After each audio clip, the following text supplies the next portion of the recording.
Good morning students. मैं Kapil Bhargava Shri Ram classes Bikaner में आप लोगों का एक बार फिर से तहे दिल से हार्दिक स्वागत करता हूं। बच्चों, हम हिंदी में विकारी पद पढ़ रहे हैं और विकारी पद में हमने पिछली कक्षा में संज्ञा का टॉपिक कंप्लीट किया था। आज हम एक नया टॉपिक सर्वनाम शुरू करने जा रहे हैं। तो सबसे पहले हम हेडिंग डालते हैं सर्वनाम, और सर्वनाम से किस प्रकार के प्रश्न बनेंगे उन पर हम चर्चा कर लेते हैं।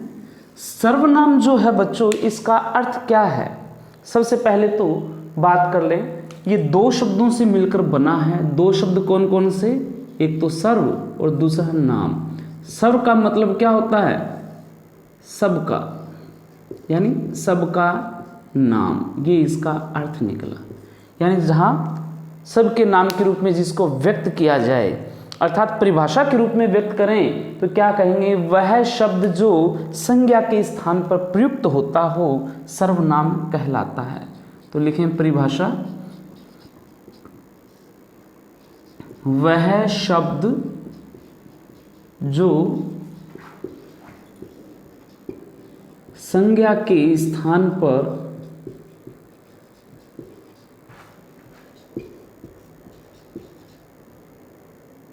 प्रयुक्त, संज्ञा के स्थान पर प्रयुक्त होता हो, संज्ञा के स्थान पर प्रयुक्त होता हो,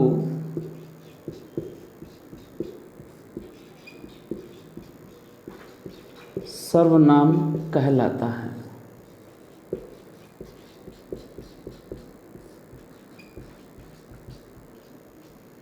ठीक है बच्चों, यानी वह शब्द जो संज्ञा के स्थान पर प्रयुक्त होता हो वह सर्वनाम कहलाता है। यानी शब्द होगा जो संज्ञा के स्थान, संज्ञा का मतलब नाम होता है, जैसे राम, सीता, लक्ष्मण, इनके स्थान पर। जैसे मैं कहूँ राम जा रहा है और मैं कह दूँ राम की जगह नाम न लिख करके लिख दूँ वह जा रहा है। सीता आ रही है, वह आ रही है। वे जा रहे हैं, राम, लक्ष्मण, सीता जा रहे हैं, इसकी जगह क्या लिखूं? वे जा रहे हैं, वे आ रहे हैं, आदि की बातें प्रयुक्त करते हैं हमने संज्ञा के स्थान पर जिस शब्द को, वो क्या होता है? सर्वनाम।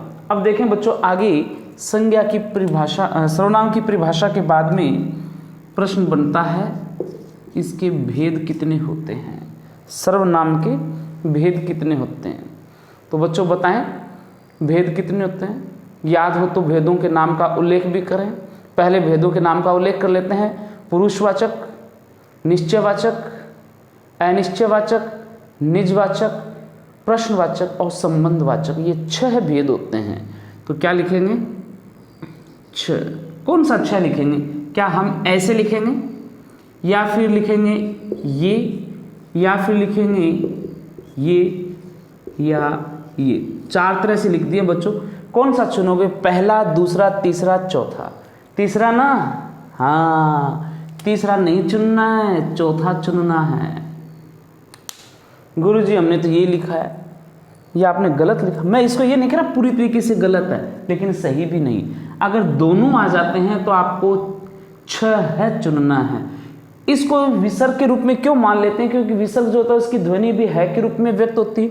लेकिन बच्चों विशुद्ध शब्द ये है जो हमारे मानकीकरण में दिया गया है। जैसे हम लिखते हैं बच्चों, एक देखो, ये जो संख्या है इसको क्या लिखते हैं? 11। ऐसे तो लिखते हैं ना, लेकिन आप बोलते क्या हो? 11, इसके आगे विसर्ग लगा दो। ऐसे 12 है, 13 है, 14 है, 15 है, 16 है, 17, 18, सब में है आता है, आता है ना। तो बच्चों इसमें भी है आता है। आपने यहाँ विसर्ग क्यों नहीं लगाया? ऐसे विसर्ग क्यों नहीं लगाया? 11, 12 बोलते तो यही। तो इस एक से दुश्मनी है क्या जो इसमें आप विसर्ग लगाओगे? किसी में नहीं लगेगा विसर्ग, सब में है आता है। ठीक है, तो कितने भेद हो गए? 6 है। कौन कौन से? नाम लिख लेते हैं। सबसे पहले लिखें पुरुषवाचक सर्वनाम, पुरुषवाचक सर्वनाम। दूसरा निश्चयवाचक सर्वनाम। तीसरा भेद है बच्चों अनिश्चयवाचक सर्वनाम।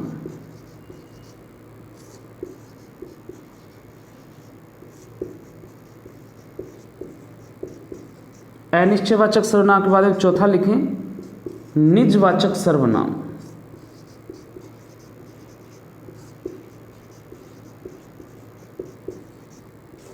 पांचवा भेद आता है प्रश्नवाचक सर्वनाम।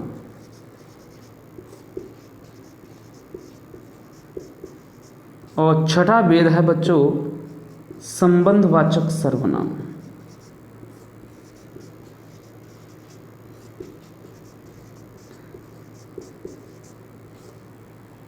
ये 6 भेद हैं। अब इनको हम विस्तार से इनका अध्ययन कर लेते हैं। बच्चों सबसे पहले बात आती है, पहले तो आप इनको नोट करें, पुरुषवाचक, निश्चयवाचक, अनिश्चयवाचक, निजवाचक, प्रश्नवाचक और संबंधवाचक। ये 6 भेद हैं किसके? सर्वनाम के। अब शुरू करते हैं सबसे पहले पुरुषवाचक सर्वनाम से। हेडिंग डालें पुरुषवाचक सर्वनाम।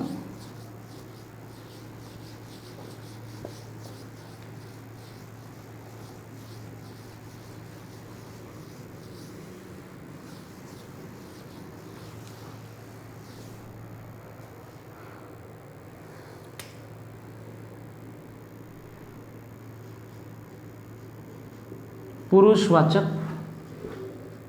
सर्वनाम। चलें पहले तो इसकी परिभाषा के रूप में चर्चा कर लें। पुरुषवाचक सर्वनाम किसे कहते हैं? पुरुषवाचक का मतलब, यहाँ पुरुष का मतलब बच्चों क्या है, इस बात को आपको ढंग से अच्छे से समझना है। पुरुषवाचक सर्वनाम यानी वह शब्द अर्थात वह सर्वनाम शब्द जो वक्ता यानी बोलने वाला, श्रोता अर्थात सुनने वाला या किसी तीसरे के रूप में व्यक्त हुआ हो, वो सर्वनाम क्या कहलाता है? पुरुषवाचक सर्वनाम कहलाता है। और पुरुष का मतलब यहाँ पर प्राणी है, यानी सजीव के लिए प्रयुक्त किया गया है। प्राणी कोई भी हो सकता है। ठीक है। प्रश्न किस प्रकार से बनेंगे? इंपॉर्टेंट चीज है, वेरी वेरी इंपॉर्टेंट है ये अपने सर्वनाम में। यहां से पहले परिभाषा के रूप में व्यक्त करें तो लिखें परिभाषा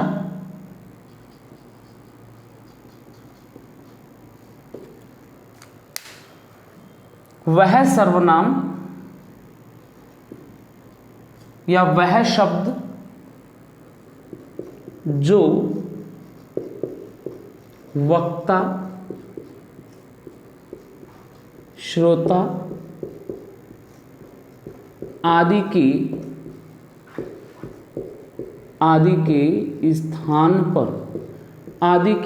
पर प्रयुक्त होता हो, आदि के स्थान पर प्रयुक्त होता हो।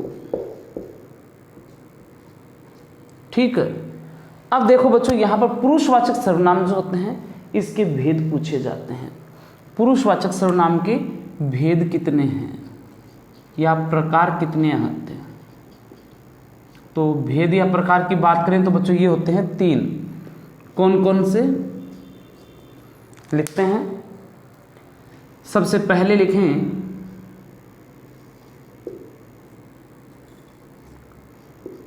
उत्तम पुरुषवाचक। उत्तम पुरुषवाचक सर्वनाम। दूसरा है मध्यम पुरुषवाचक। मध्यम पुरुषवाचक सर्वनाम। और तीसरा आता है बच्चों अन्य पुरुषवाचक। कैसे प्रश्न बनेंगे? पहले आप इसको समझ लीजिए, उत्तम क्या होता है, मध्यम क्या होता है और अन्य। अगर उत्तम की बात करें, उत्तम होता है बच्चों वक्ता। वक्ता कौन होता है? बकने वाला, मतलब बोलने वाला। और मध्यम होता है श्रोता। श्रोता मतलब सुनने वाला। ठीक है। और अन्य मतलब किसी तीसरे की बात यहां की जा रही है। वक्ता होता है बोलने वाला। जैसे मैं यहां पर बोल रहा हूं तो मैं यहां उत्तम पुरुष हूं क्योंकि मैं वक्ता हूं। आप सुन रहे हैं, आप मध्यम पुरुष हैं क्योंकि आप श्रोता हैं, सुनने के कारण मध्यम पुरुष। और हम जैसे किसी तीसरे की बात करें तो तीसरे की बात हम दोनों आपस में कर रहे हैं तो वो क्या है? अन्य पुरुष, जिसकी बात यहाँ की जा रही। तो इनके लिए किन प्रकार के शब्दों का प्रयोग किया जाता है वो देखें बच्चों। उत्तम पुरुष में प्रयोग किया जाता है शब्द मैं, मेरा, मुझे, मुझसे,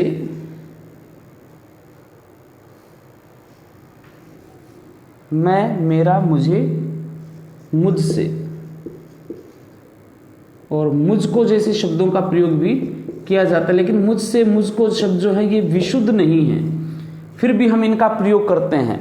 शब्द होता है मैं, मेरा, मुझे, मुझे पढ़ना है, मुझे पूछो, तो वहां पर हम प्रयोग कर लेते हैं मुझको पढ़ना है, मुझसे पूछो। तो यहां पर यह शब्द विशुद्ध नहीं है, विशुद्ध शब्द यह है मैं, मेरा, मुझे, फिर भी हम मुझको और मुझसे का प्रयोग कर लेते हैं।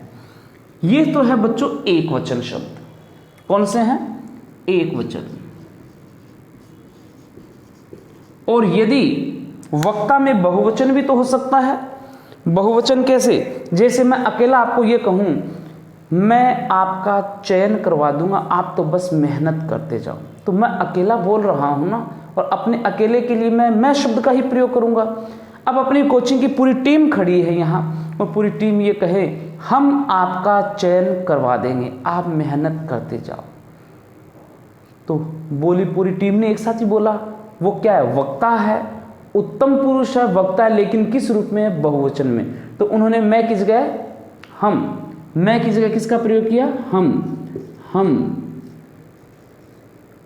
हमारा, हमें, हमको, हमसे। हमको, हमसे का प्रयोग इतना नहीं होता, लेकिन फिर भी मैं आपको लिखवा रहा हूं क्योंकि अपने बोलचाल में इनका प्रयोग करते हैं। और ये क्या है बच्चों? बहुवचन शब्द है। कौन सा है? बहुवचन। इनके वाक्य बनाएंगे अभी, ठीक है। प्रश्न किस प्रकार से आएगा? फिर आता है मध्यम पुरुष। मध्यम का मतलब है श्रोता, श्रोता मतलब सुनने वाला।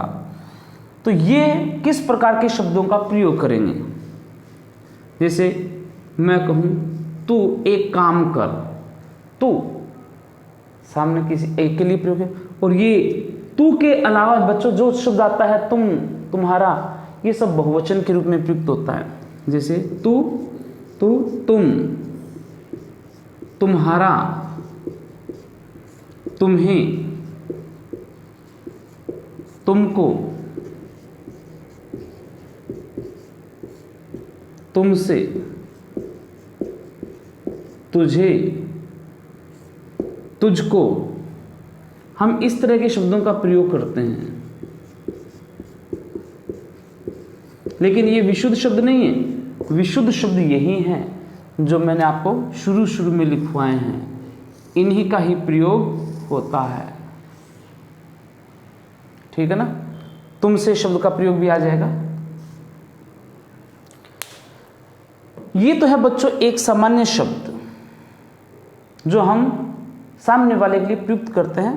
लेकिन अगर यहां आदर सूचक शब्दों का प्रयोग किया जाए तो हम क्या लिखेंगे? आप, आपको, आपने, आपसे इत्यादि। ये क्या है? आदर सूचक शब्द। क्या है बच्चों? आदर सूचक शब्द।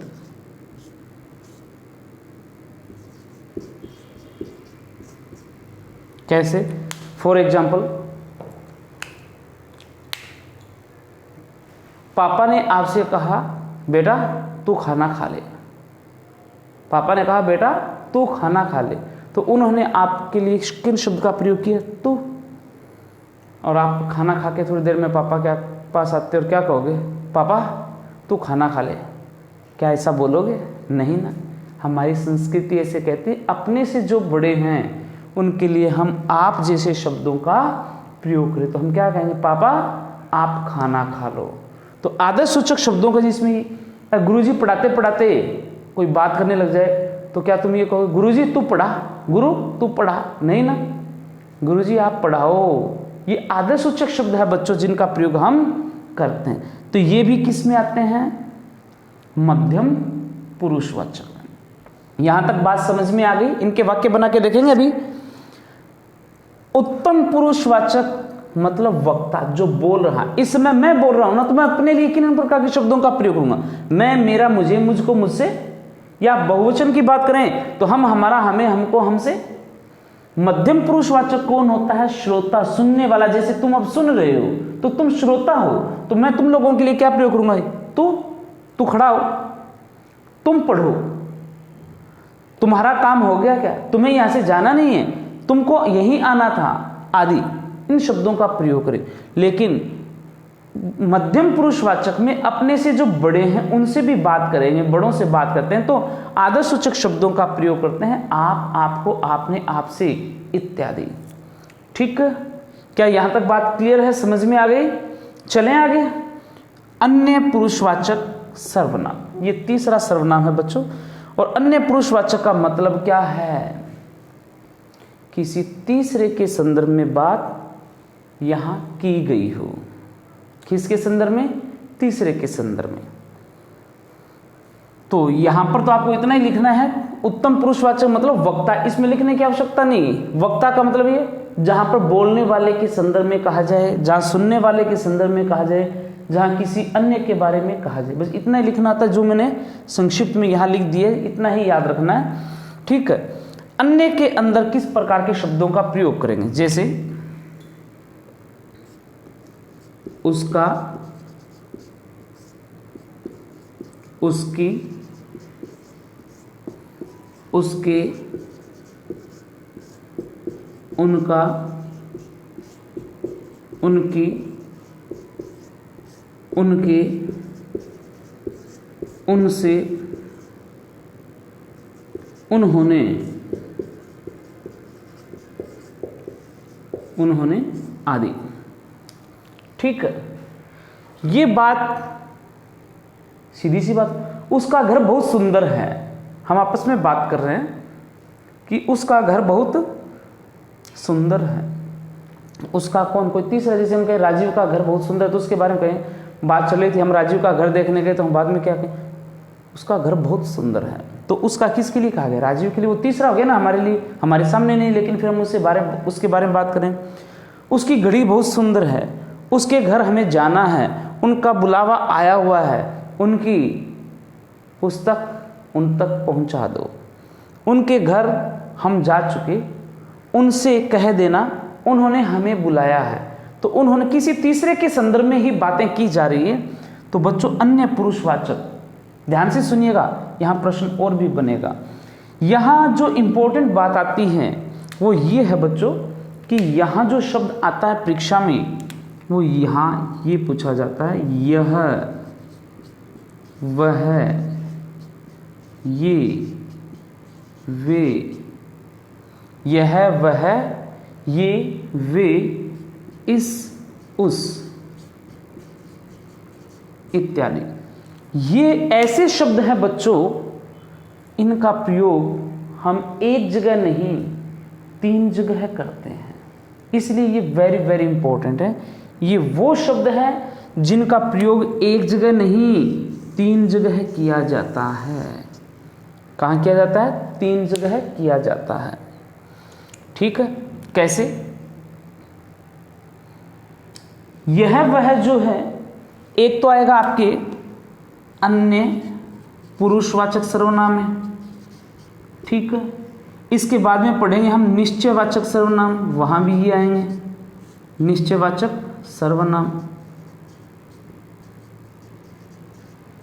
तीसरी जगह आते हैं ये संकेतवाचक विशेषण, यानी विशेषण जब पढ़ेंगे वहां भी ये आएंगे।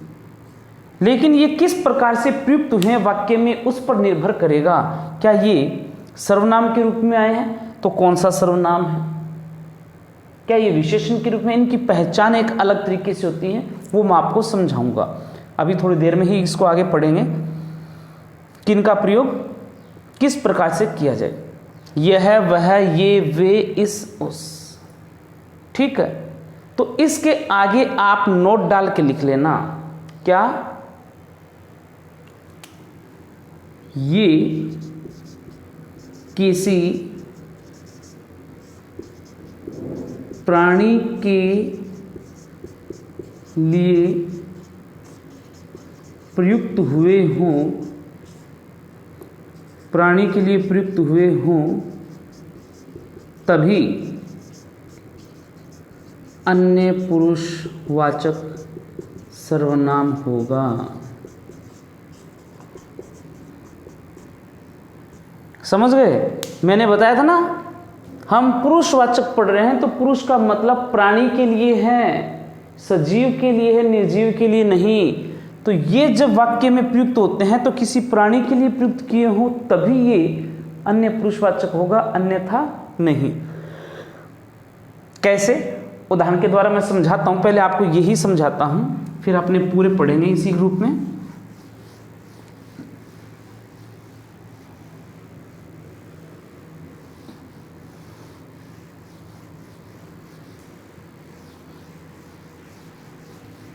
देखो बच्चों, एक वाक्य बनाता हूं।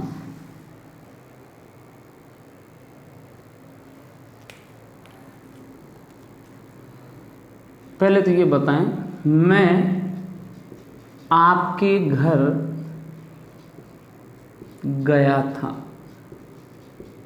वाक्य को ध्यान से पढ़ें। मैं आपके घर गया था।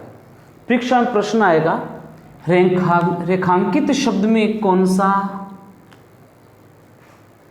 सर्वनाम है या रेखांकित शब्द क्या है, बताएं। तो बच्चों, मैं का प्रयोग मैंने अभी आपको बताया था कहां? उत्तम पुरुषवाचक में। जो बोल रहा है, जो वक्ता है, वही तो कहेगा ना। तो यहां पर मैं क्या है? उत्तम पुरुषवाचक सर्वनाम है। तो आप मैं के लिए क्या लिखोगे? मैं उत्तम पुरुषवाचक सर्वनाम है। ठीक है। अगर इसको भी रेखांकित किया हो तो आपके, मैं आपसे ही तो कह रहा हूं, मैं आपके घर गया था। मैं आपके घर गया था। मैं आपके घर गया था। तो आपके शब्द क्या है? आप सुन रहे हो मेरी बात? आप मेरी बात सुन रहे हो तो क्या कहूंगा? ये मध्यम पुरुषवाचक सर्वनाम है। ठीक है। अगर इसी तरह से और वाक्य पढ़ेंगे, यदि मैं वाक्य ऐसे लिख दूं,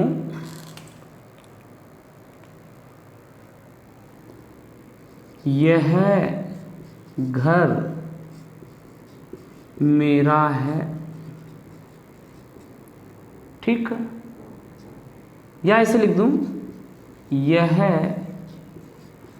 मेरा घर है। या ऐसे लिखूं, यह मेरा लड़का है। यह मेरा लड़का है। या ऐसे लिख दिए, यह लड़का मेरा है। अब हम अर्थ तो वही निकाल लेते हैं कि अर्थ तो एक ही है, इन दोनों की वही अर्थ है, इनका भी वही अर्थ है। लेकिन व्याकरण की दृष्टि से पढ़ें तो बच्चों बहुत बड़ा अंतर आ जाता है। देखें, यहां वाक्य में यह जो है, चारों में यह दिया, वह भी हो सकता है, ये वे भी हो सकता है, इस उस भी हो सकता है। किसके लिए प्रयुक्त किए गए हैं? यहां पर यह किसके लिए प्रयुक्त हुआ है? घर के लिए। और यहां भी घर के लिए। यह लड़का और यह लड़का, इनके लिए तो प्रयुक्त हुआ ना। अब बच्चों, बात याद रखने वाली क्या है? मैंने अभी थोड़ी देर पहले बताया था कि ये एक तो क्या होंगे?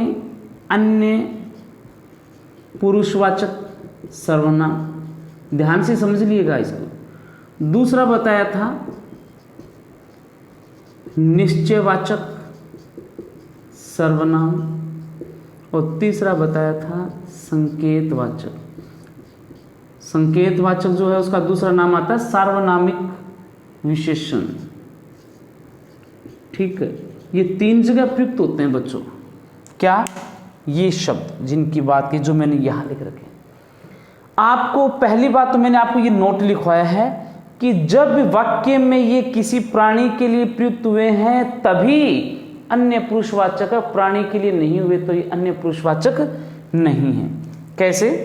अब ये जो वाक्य हैं इसमें देखो, यह किसके लिए प्रयुक्त हुआ है? घर के लिए। तो घर प्राणी है क्या? नहीं है। तो इसका मतलब अन्य पुरुषवाचक ये नहीं है। यह मेरा घर है, यहां भी यह किसके लिए प्रयुक्त हुआ? घर के लिए। तो घर निर्जीव है, सजीव नहीं है, प्राणी नहीं है, तो ये अन्य पुरुषवाचक नहीं है। जबकि शब्द तो वही है, यह है, और यही यहां पर भी लिखा है, यह मेरा लड़का है। और लड़का क्या है? सजीव। यहां भी ये लड़के के लिए प्रयुक्त है, तो लड़का क्या है? सजीव। तो यहां पर क्या लिखेंगे? यह क्या है? अन्य पुरुषवाचक सर्वनाम। यहां नहीं है, यहां है, दोनों जगह। ये भी क्या है? अन्य पुरुषवाचक सर्वनाम। पहली बात तो इतना याद रखना, प्राणी है तो अन्य पुरुषवाचक है, प्राणी नहीं है तो अन्य पुरुषवाचक नहीं। बस इसका मामला तो इतना ही है। निश्चयवाचक है या नहीं, संकेतवाचक विशेषण है या नहीं, उसकी चर्चा हम आगे करेंगे। जैसे निश्चयवाचक पढ़े वहां पर संकेतवाचक भी समझा दूंगा साथ में। तो इतनी बात तो आपके दिमाग में आ गई ना कि ये जो है, यह वह, ये वे, इस उस, जिसके लिए प्रयुक्त किए जाते हों वो अगर प्राणी हैं, उसी स्थिति में ही ये अन्य पुरुषवाचक होंगे। यदि प्राणी नहीं है तो अन्य पुरुषवाचक कभी नहीं होंगे। परीक्षा में इसलिए यहां से प्रश्न आते हैं क्योंकि शब्द तो वही है, 3 जगह प्रयुक्त हो गया, तो कौन से वाक्य में किस रूप में प्रयुक्त हुआ है, ये सब देखना चाहते हैं। तो क्या इतनी बात आप लोगों के समझ में आ गई? यह वह प्राणी के लिए प्रयुक्त हुआ है, तभी हम इसको क्या कहेंगे? अन्य पुरुषवाचक।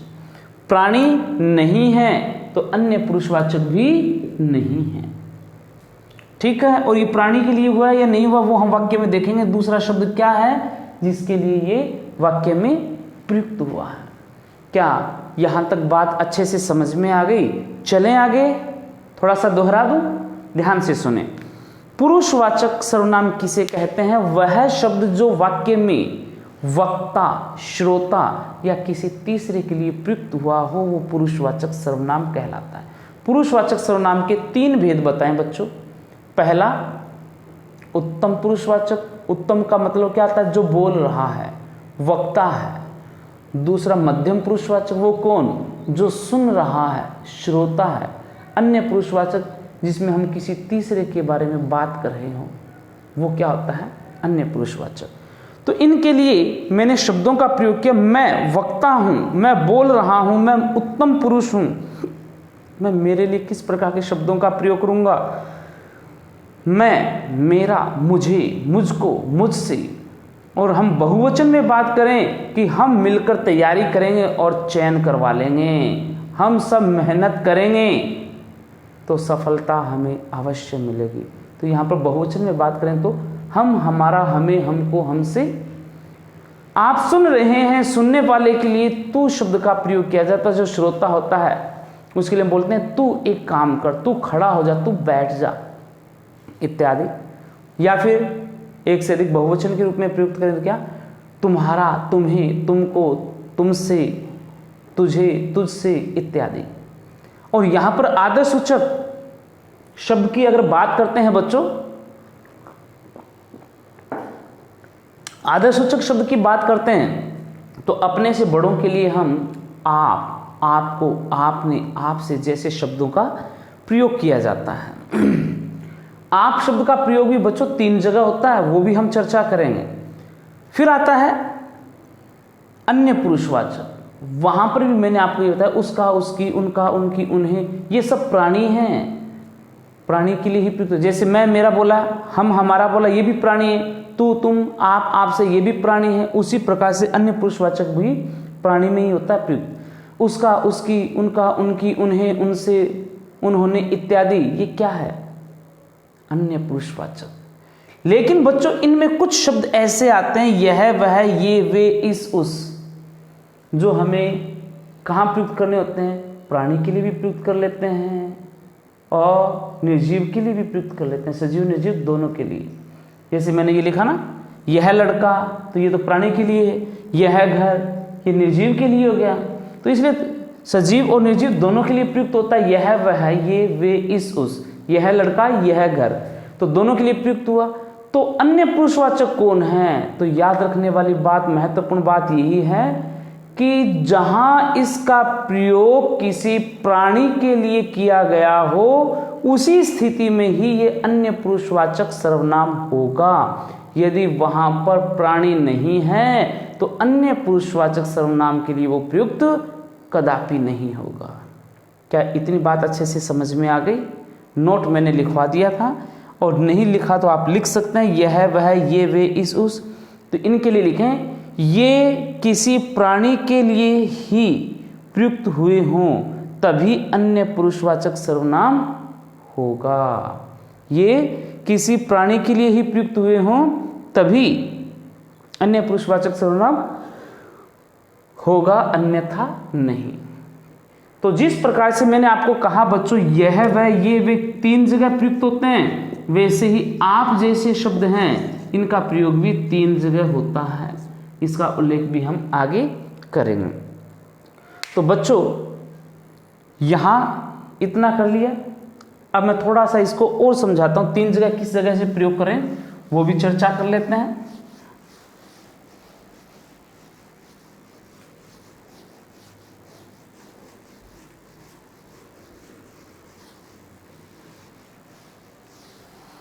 देखो बच्चों, अन्य पुरुषवाचक की बात कर रहे हैं।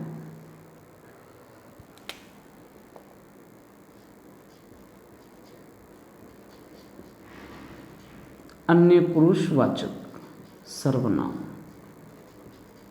वह शब्द जो किसी तीसरे के लिए प्रयुक्त हुआ हो, वह शब्द जो किसी तीसरे के लिए प्रयुक्त हुआ हो, अन्य पुरुषवाचक सर्वनाम कहलाता है। इसके लिए मैंने आपको किस प्रकार के शब्दों का प्रयोग बताया। देखो, एक तो इसका, उसकी, उसका आदि, है ना, उनके आधार पर वाक्य बनाते हैं। मैं पहले शब्द लिख देता हूं आपको।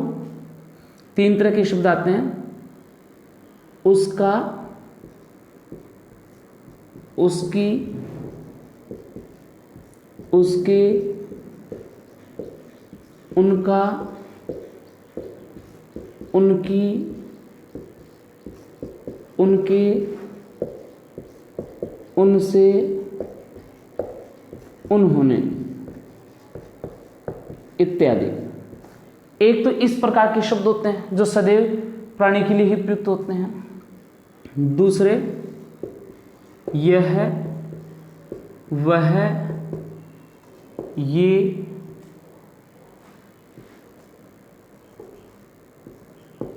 वे, इस, उस,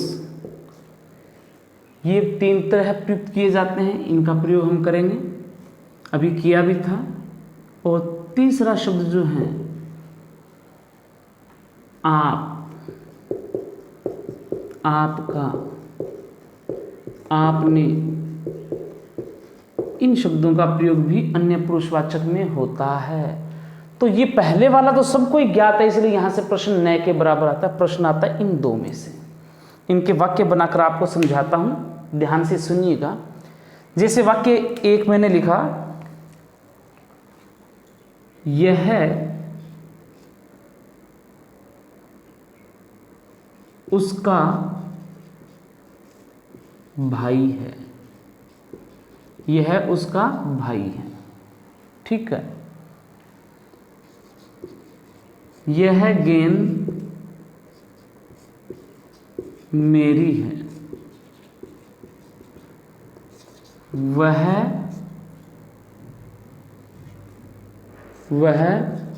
घोड़ा मेरा है, वह घोड़ा मेरा है। पहले तो इनको देखो आप, इसमें आपको पहले तो ये देखना प्राणी के लिए किसको प्रयुक्त किया गया है, वह अन्य पुरुषवाचक होगा। तो बच्चों देखो, यह उसका भाई है, यह किसके लिए प्रयुक्त किया गया है? भाई के लिए। किसके लिए प्रयुक्त किया गया? भाई के लिए। ठीक है, तो यह कौन सा हो जाएगा? जो प्राणी है, क्योंकि भाई प्राणी है और प्राणी होने के कारण ये किस में आ जाएगा? अन्य पुरुषवाचक।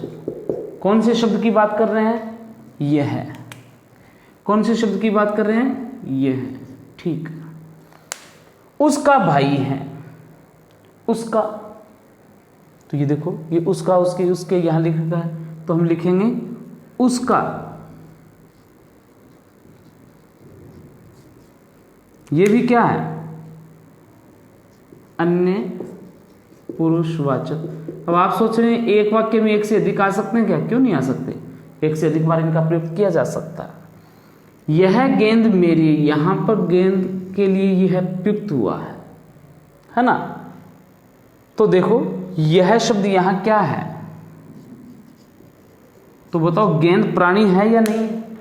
प्राणी नहीं, तो इसका मतलब अन्य पुरुषवाचक तो नहीं है। बाकी हमें अभी पता नहीं, क्योंकि आगे टॉपिक और पढ़ेंगे तब पता लगेगा, इसलिए इसको यहां छोड़ दो कि यह अन्य पुरुषवाचक तो है नहीं। ठीक है, फिर इसमें बचा मेरी शब्द। जैसे यहां उसका, यहां मेरी। मेरी शब्द क्या है? मेरा, हम, हमारा, हमें, हमको, मैं, मेरा, मुझे, मुझको, मुझसे। तो उत्तम पुरुष किसके लिए प्रयुक्त किया हमने? उत्तम, उत्तम पुरुषवाचक। ठीक है, फिर तो वह घोड़ा मेरा है। वह किसके लिए प्रयुक्त हुआ है? घोड़ा के लिए।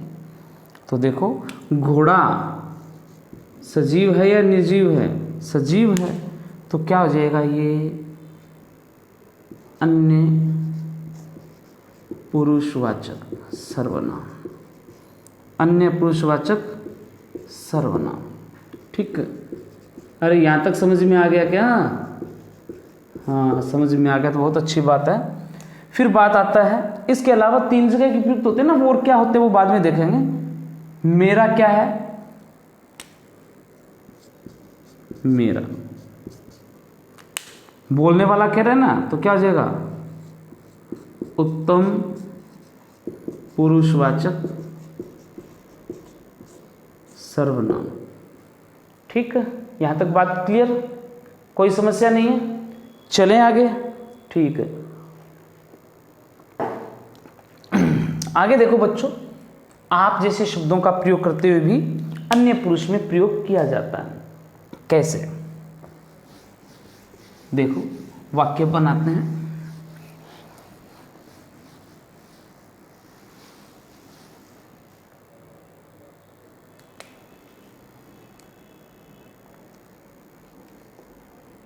पहला वाक्य देखें, महात्मा गांधी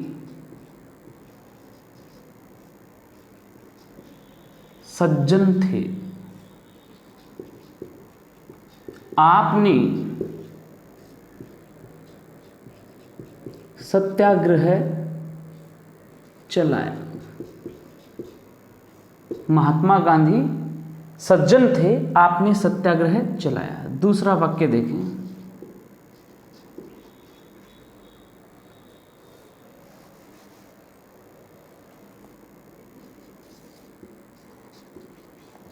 महादेवी वर्मा का जन्म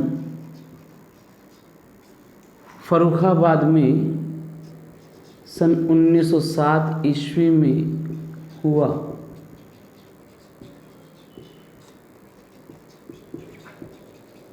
आगे लिखें, आपका निधन सन 1987 ईस्वी में इलाहाबाद में हुआ। इलाहाबाद में हुआ।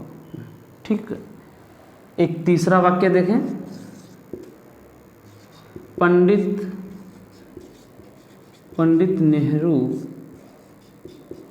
नेहरू भारत के प्रधानमंत्री थे। पंडित नेहरू भारत के प्रधानमंत्री थे। आपने जेल में रहकर आपने जेल में रहकर प्रियदर्शिनी लिखी।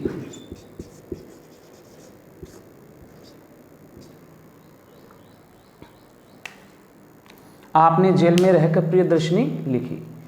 तो अब देखो बच्चों, यहां जब बात करते हैं तो बात आती महात्मा गांधी सज्जन थे। यहां पर शब्द है एक आपने। महादेवी वर्मा का जन्म 1907 में हो, आपका निधन, यहां आपका लिखा। नेहरू भारत के प्रधानमंत्री थे, आपने जेल में रहकर। तो देखो बच्चों, आपने, आपका, आपने, ठीक है। इन शब्दों का प्रयोग हमने किया, थोड़ी देर पहले इनका प्रयोग किया था हमने मध्यम पुरुषवाचक आदर्शसूचक शब्दों में ना, आप पढ़ो, आप आ जाओ, आप बैठ जाओ इत्यादि। वही आप शब्द यहां भी प्रयुक्त हुए हैं, लेकिन ये अन्य पुरुषवाचक में क्यों? ध्यान से सुनिएगा। अब आप शब्द की बात आती है, आप शब्द की बात आती है, तो ध्यान से सुनिए इस बात को। आप शब्द क्या है? आदर्शसूचक। आप शब्द क्या है? आदर्शसूचक शब्द है। आप शब्द आदर्शसूचक शब्द है। यदि आप शब्द जिसके लिए हुआ प्रयोग हुआ हो वो प्रत्यक्ष हो, यानी हमारे सामने हो, या फिर वो अप्रत्यक्ष हो, हमारे सामने नहीं हो। प्रत्यक्ष होने की स्थिति में वो होगा मध्यम पुरुषवाचक, मध्यम पुरुषवाचक सर्वनाम। और यदि वो हमारे सामने प्रत्यक्ष नहीं है, अप्रत्यक्ष स्थिति में है, तो वो प्रयुक्त होगा अन्य पुरुषवाचक सर्वनाम। जबकि दोनों ही जगह ये आदर्शसूचक शब्दों के रूप में प्रयुक्त हुआ है, लेकिन यही आप प्रत्यक्ष हैं तो मध्यम पुरुष, अप्रत्यक्ष हैं तो अन्य पुरुष। जैसे मैं ये कहूं महात्मा गांधी सज्जन थे, आपने सत्याग्रह चलाया, और आपने की जगह मैं शब्द लिखना चाहूं तो बच्चों मैं ये भी तो लिख सकता हूं ना, उन्होंने सत्याग्रह चलाया, बात तो वही है। और देखो उन्होंने कहाँ आता है? अन्य पुरुषवाचक में आ रहा है ना। तो लेकिन ये उन्होंने में आदर्शसूचक शब्द के प्रयोग के रूप में प्रयुक्त नहीं हुआ, इसलिए हमने आपने लिखा। आपने सत्याग्रह चलाया, मतलब ये गांधी जी के लिए ही प्रयुक्त हुआ है। आपने, महात्मा गांधी सज्जन थे, आपने सत्याग्रह चलाया, या ऐसे लिखे महात्मा गांधी सज्जन थे, उन्होंने सत्याग्रह चलाया, बात तो एक ही है। उसी प्रकार से जैसे किताबें हम पढ़ते में कवि परिचय, लेखक परिचय पढ़ते हैं, तो उसमें आता है आपका निधन हुआ, तो थोड़ा सा अजीब सा लगता है शुरू में जब हम पढ़ते हैं, लेकिन वो भी आदर्शसूचक। महादेवी वर्मा का जन्म, अभी गांधी जी हमारे सामने यहाँ प्रत्यक्ष तो है ही नहीं ना, तो हम उनको थोड़ी कह रहे हैं। अगर सामने बैठे होते तो हम कहते हैं महात्मा गांधी जी ने सत्याग्रह चलाया, आप सज्जन थे, तब तो मध्यम पुरुष, लेकिन वो हमारे सामने नहीं, अप्रत्यक्ष बात हो रही तो अन्य। इसी प्रकार से महादेवी वर्मा का जन्म 1987 में हुआ, निधन 1987 में, तो हमारे बीच में तो है ही नहीं ना, उनके लिए प्रयुक्त करें। अब ये थोड़ी कि महादेवी जी सामने बैठे और कह दें महादेवी जी आपका जन्म 1987 में हुआ, 1907 में हुआ, और आपका निधन 1987 में हो गया, और आप 2020 में यहाँ क्या कर रही हैं? ये बात थोड़ी कह सकते हैं, क्योंकि वो हमारे सामने है ही नहीं ना, अप्रत्यक्ष है। और अप्रत्यक्ष है, लेकिन आदर्शसूचक शब्द उनके लिए हमने आपका लिखा। आपका निधन 1987 में, तो उसकी जगह हम उनका भी तो लिख सकते हैं। महादेवी वर्मा का जन्म 1907 में हुआ, उनका निधन 1987। महादेवी वर्मा का जन्म 1907 में हुआ, उनका निधन 1987 में, ये भी तो लिख सकते हैं। ठीक है। पंडित नेहरू भारत के प्रधानमंत्री थे, और सामने बैठे तो हम उनको कहते हैं आपने जेल में रहकर प्रियदर्शनी लिखी, और सामने तो है नहीं, हम आपने की जगह उन्होंने लिख सकते हैं। तो कहने का मतलब ये वो शब्द हैं आदर्शसूचक हैं, और आप जैसे शब्द आदर्शसूचक के लिए प्रयुक्त होते हैं, और वो आदर्शसूचक आमने सामने यानी प्रत्यक्ष बात हो रही हो, तब तो हम उसको कहेंगे क्या? मध्यम पुरुषवाचक, यानी श्रोता की बात हो रही है। और यदि वो मध्यम पुरुषवाचक नहीं है, अप्रत्यक्ष रूप से उनके साथ बात हो रही है, तो वो अन्य पुरुष के बारे में व्यक्त हो रहा है, वो हमारे बीच नहीं है।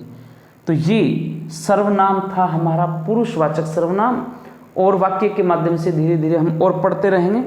तो बच्चों, आपको जो आज सर्वनाम मैंने पढ़ा है पुरुषवाचक सर्वनाम, उम्मीद करता हूँ अच्छे से या बहुत अच्छे से समझ में आया होगा।